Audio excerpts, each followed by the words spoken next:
d'actualité et il y a plusieurs messages de Rof par rapport au reportage de DJ Medji qui a pas mal tourné, tu vois. Et c'est des longs messages. Et en gros, c'est la suite de ce qu'on a vu il y a quelques jours. Puisque je rappelle, qu'il avait clashé la cousine de DJ Medji, etc., tu vois. Et là, il a laissé des longs messages qui dit: avant de me jeter la pierre, tourne ta langue 7 fois et analyse ta propre vie. Comme tous les fils d'Adam, tu commettras aussi des péchés, jusqu'à ton dernier souffle. Parmi les pires, ceux de la langue venimeuse, que tu t'apprêtes peut-être à utiliser pour me salir, m'insulter, me calomnier ou me descendre. Ma religion m'impose de laisser les morts tranquilles. Et il me semble que toutes les autres religions aussi souhaitent la paix à leurs défunts. Comme je le disais, là où ils sont, ils ne pensent plus à la vie. Et s'ils pouvaient revenir, ça serait pour gagner leur place au paradis. J'ai refusé que mon image soit associée à de tels sacrilèges, malgré la somme de tous mes péchés. C'est encore mon droit, c'est mon hak, où je dois vous laisser faire, sans même avoir le droit de parler. Point d'interrogation.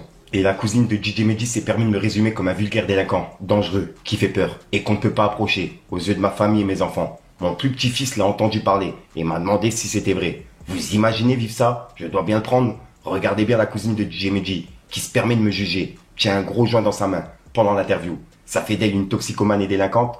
Faire mine de légèrement flouter mon visage, avec un flingue à la ceinture. C'est me rendre service, c'est protecteur. Ils ont pensé à ma famille, ils en ont rien à cirer. Ce qui compte, c'est leur narratif, qui traduit un faux passé tumultueux pour offrir une pseudo street cred à DJ Medji, juste pour vendre leur docu de bobo, en mal de virilité et de sensations fortes. Me taire devant le fait accompli, vous pouvez rêver. J'ai refusé d'y participer, et malgré mon désaccord, ils se sont servis de mon image, pour me juger et me salir, pour leur intérêt. Vous comprenez pas? Ok. Et surtout lorsqu'il s'agit d'utiliser le nom d'un défunt par volonté de buzz, d'argent, de visibilité, avec des images putaclic dans un milieu malsain, plein d'hypocrites, prêts à tout pour la gloire, qui ont besoin de salir et dénigrer ce qui les dépasse, pour se sentir exister. Vos codes de bof, qui se sentent tout permis, ne sont pas les nôtres. Nous n'avons pas les mêmes références. Acceptez-le ou non. J'en ai absolument rien à cirer de la fame, car depuis toujours, je m'adresse sincèrement aux miens et aux gens éveillés. Donc, tout le monde est cool, gentil, sauf Rof. On doit juste me dépeindre comme quelqu'un de négatif. Et je dois accepter ça à mon âge, après tout ce que j'ai traversé et construit. Ok. Et j'ai tellement d'ego, selon vous, que moi, après ma mort, je veux ni film, ni documentaire, ni même un livre à mon sujet. Je sais quel genre d'immondice vous êtes capable, pour une poignée de centimes. Je sais le nom incalculable de versions que vous pouvez donner à une histoire. Les champions du remix. Je veux juste des invocations et qu'on dise Allah moi après mon nom, comme tous les miens. Vous ne croyez plus en rien. Une vie saine est moins excitante qu'une vie rock'n'roll, n'est-ce pas? Point d'interrogation. Ok, le véritable égocentrique, c'est bien celui qui a besoin d'utiliser le nom des vivants et des défunts comme tremplin pour se faire entendre. Et mon silence et ma pudeur sur tous ces sujets ont permis à d'autres de vous tromper des années, avec carte de fausse sagesse à l'appui. Une seule de mes vérités tue 1000 mensonges arrangeant leur fausse posture et leur discours de surface. C'est ça la véritable humilité. Mais ces perdus seront à jamais trop aveugles pour le voir. Ils n'ont pas les codes. Et cette époque décadente plaide en leur faveur. Osez dévoiler des images de DJ Medji en mode piscine, totalement à poil, avec des filles droguées, avec les seins à l'air. C'est le mettre en valeur, honorer sa mémoire, respecter sa mort. Et je dois accepter de faire partie de ce projet. Ok, sans moi, tout se paye. Et c'est un des longs messages qu'il a mis hier par rapport à ce reportage. Et là, aujourd'hui, il vient justement de laisser un long message et il a eu une discussion avec, il me semble, un oncle à DJ Medji. Et on peut voir qu'il a dit: j'ai longuement parlé avec l'oncle de DJ Medji ce matin et il est tout autant écœuré que moi. Il me connaît. Il était mon manager sur l'album La vie avant la mort. Acceptez-le ou non. On ne voit pas le monde sous le même prisme, ni les mêmes paradigmes que vous. Et vos intérêts mondains, ici-bas, c'est notre droit. Dans un monde de fous, sans foi, sans valeur, sans limite, c'est celui qui veut garder raison qu'on pointe du doigt et qu'on fait passer pour fou. MDR. Ma mentalité n'irrite que les pervers. Et comment une mère peut-elle se laisser influencer par un diable qui se prend pour un cinéaste et qui veut exister et faire carrière sur le dos d'un défunt? Comment une musulmane peut-elle accepter que l'on montre aux yeux de tous, à la télévision, son fils dénudé et dans des états que je dirai pas ici, car j'ai encore, ceux qui ont perdu, du respect.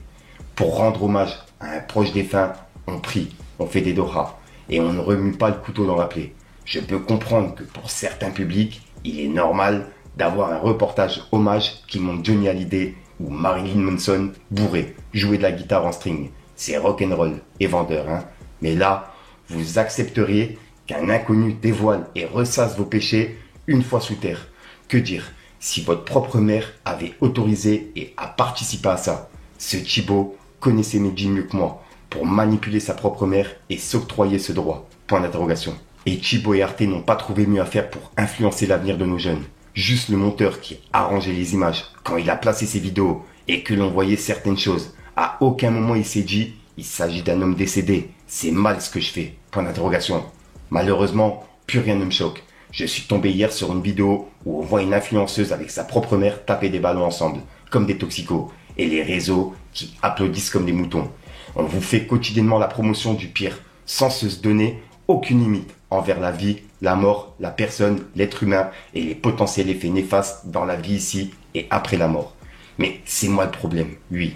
Et faudrait que je songe moi aussi à vendre une marque d'alcool, du CBD et des godemichés pour rentrer dans la norme et que les ploucs des réseaux m'applaudissent. Les mêmes qui viennent faire la queue dans nos quartiers pour acheter leur consommation de drogue et se faire des copains de la rue, histoire de se donner du crédit et chercher une sécurité. Lol. Depuis Génération Sacrifiée, à 20 ans. Depuis Qui est l'exemple, à défaut d'en être un. Depuis Message à la racaille, 3 petits points. J'ai tout fait pour nous sortir de cette case. Et lorsque j'ai lyricalement plongé dans les méandres de la rue avec des cheats hardcore, c'était volontaire. Ça a toujours été pour aller chercher un public oublié que personne ne représentait. J'ai toujours enchaîné et terminé mes albums sur une grosse gifle conscientisante et un morceau fleuve pour élever les esprits, quand d'autres voulaient nous abrutir, nous pervertir et nous éliminer de la société avec de tels clichés. Les véritables voyous sont en col blanc, tout le monde le sait. Et c'est le message que Rof il a mis avec cette photo et c'est écrit « Rof n'est pas un voyou et tous les voyous ne sont pas Rof ». Masterclass. Et voilà. Et c'est les messages de Rof par rapport à ce reportage documentaire qui est disponible sur Arte. Donc ouais, dites-moi dans les commentaires ce que vous en pensez. Mais là, ouais, j'attends vraiment vos avis.